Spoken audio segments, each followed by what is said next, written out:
Right now, search and rescue crews are working through the night in southwestern Mississippi after a catastrophic evening of violent tornadoes that left a trail of destruction across multiple counties. And at the same time, this bizarre May weather pattern is far from finished. More severe weather is in the pipeline for today, this weekend, and potentially well into next week. And the atmosphere is behaving in ways that we just do not typically see this time of year. So let's get right into it. Before we break down what is coming, we have to acknowledge what happened yesterday evening in Mississippi, because it was significant. The National Weather Service issued multiple tornado emergencies, one of the rarest and most serious alert types they can issue, covering areas including Buda, Meadville, McCall Creek, Brookhaven, and Bogue Chitto.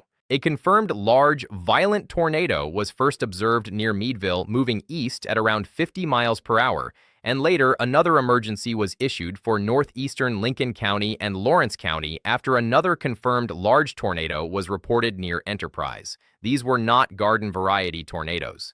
We are talking about what appear to be intense wedge tornadoes, potentially in the EF3 or higher range, that tracked on the ground for extremely long periods as part of the same long-lived supercell.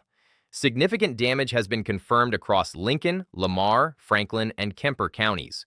Homes and structures have been destroyed. More than 19,000 customers were without power early this morning, and Lincoln County Emergency Management has confirmed major damage and several injuries. Search and rescue efforts were hampered overnight by dangerous conditions and blocked roads. Our thoughts are with everyone impacted. Please check on loved ones in those areas. Now, let's talk about why this happened and why the atmosphere continues to be so unusual heading into the rest of this week and beyond. The dominant feature driving everything right now is a deep upper-level trough anchored over the Great Lakes. This type of pattern in early May is genuinely rare. Normally, this time of year, storm systems ride the jet stream across the Rockies and drop into the plains, triggering our classic severe weather setups. Instead, what we have is a large closed low parked to our north and east, which is doing two things simultaneously. First, it is pulling strong southwesterly flow across the south, which is exactly what fueled Tuesday night's violent tornadoes in Dixie Alley. Second, it is channeling repeated rounds of cold air down into the Midwest and Ohio Valley, keeping temperatures well below average for May across a huge swath of the country. This is the pattern that also produced unusual late-season snow across the Colorado Rockies over the last 24 hours, 1 to 2 feet in some locations. And crucially, this pattern does not appear to be going anywhere quickly. For today, Thursday, May 7th, the Storm Prediction Center has a marginal risk of severe weather in place for portions of the Florida Panhandle, southern Alabama, southern Georgia, and coastal areas near Pensacola and Tallahassee. A quick-moving shortwave at the base of the long-wave trough is pushing the storm system south and east this morning, and a lingering boundary is creating a focus for a few strong to severe storms, mainly during the morning hours and into early afternoon. The primary hazards are going to be damaging wind gusts and the possibility of an isolated tornado or two. If you are in the Valdosta area, the Tallahassee region, or along the Georgia coast, this is not a day to ignore the weather. Have a way to receive warnings ready. The good news is that this activity should wind down by mid-afternoon as the atmosphere stabilizes and the front exits to the east. There is also a marginal risk area across parts of South Texas today, mainly an isolated hail and wind threat, so keep that in mind if you are in the San Antonio or Laredo area. As we head into Friday, the focus shifts dramatically. The Storm Prediction Center is watching the central and southern plains for a developing severe weather opportunity, and this is where the week's activity gets a bit more complex. A new shortwave trough migrating out of the central Rockies and into the plains will combine with returning Gulf moisture and a strengthening dry line to set the stage for afternoon and evening storm development. The areas I am watching most closely are eastern Oklahoma, including the Oklahoma City and Tulsa metros, and into southern and central Missouri, including the Springfield area. The primary threats on Friday look like damaging wind gusts and large hail, A tornado or two cannot be ruled out, but the environment does not appear particularly favorable for organized or long-track tornadoes at this time. That said, any supercell that can get going in eastern Oklahoma with this setup will need to be taken seriously. Storm development looks most likely in the mid to late afternoon hours, probably between 3 and 7 in the evening, with activity weakening after sunset as the instability runs out.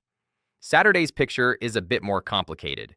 A dry line will try to set up across western Kansas and Oklahoma, and there is a chance for isolated storm development during the afternoon. However, moisture return into the region is uncertain, and the deep layer wind flow is not expected to be strong. That combination generally limits the overall severe weather potential. Right now, I would call Saturday a low-end day, something to watch, especially if you are in central or western Kansas, but not a day where I expect widespread, organized, severe weather. Isolated large hail is the main threat to keep in mind. Sunday is where predictability really begins to drop off. The large upper-level trough is expected to shift east, dropping down through the lower Great Lakes toward the eastern Gulf. A surface low will track from the Midwest toward the eastern United States, dragging a trailing cold front through the southern plains and into the lower Mississippi and Ohio valleys. Ahead of that front, there will be a moist air mass across the south-central United States, but widespread cloud cover and ongoing precipitation may limit how much the atmosphere can destabilize. The Storm Prediction Center currently highlights low confidence in any organized severe weather on Sunday, and I agree with that assessment. Some strong storms are possible across the southern plains and parts of Dixie Alley, but this does not look like a high-end event as things currently stand. Monday and Tuesday are days I want you to be paying attention to, particularly if you live in Oklahoma, Texas, Kansas, or anywhere across the Ohio Valley. Another cold front is expected to push across the plains and Midwest during this time frame, and there is at least a low-end severe weather signal showing up on some of the models. The timing and quality of Gulf moisture return into the central United States will be the critical factor here. If that moisture can surge northward ahead of the front, and if the front can organize a respectable surface low, Tuesday in particular could end up being a meaningful severe weather day somewhere between the Texas Panhandle and eastern Kansas, possibly extending into Missouri and the Ohio Valley. The European model is showing a more aggressive storm system here than some of the other guidance, so this is a situation where confidence is low, but the potential is real. I would not be making outdoor plans for Tuesday evening in those areas without checking the forecast again as we get closer. The jet stream pattern over the next 10 days or so continues to look unusual for May. Rather than the ridge-dominated textbook plains severe weather setups we typically see through the heart of tornado season, we are looking at repeated shots of northwest flow diving across the Midwest and Ohio Valley.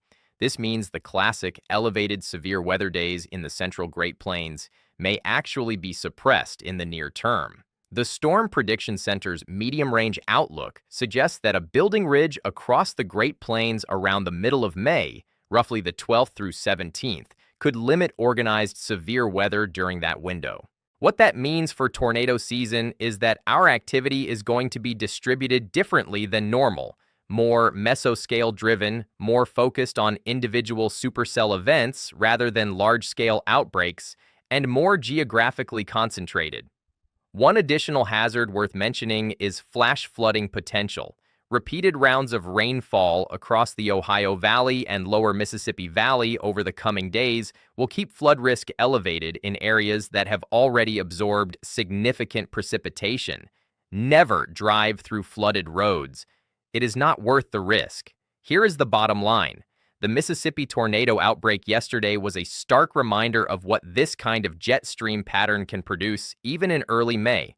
Going forward, today brings a diminishing severe threat across the southeast, with focus shifting to the plains on Friday and Saturday. Sunday through Tuesday is a period of uncertainty, with the best chance for organized severe weather appearing to be Tuesday in the Oklahoma and Texas region. And beyond mid-May, the models are hinting at a potential return to a more active, large-scale severe weather pattern. Stay connected to your local forecasts and make sure you have a reliable way to receive warnings. Subscribe to the channel so you do not miss any updates as this pattern continues to evolve. Thank you for watching, and we will see you in the next video.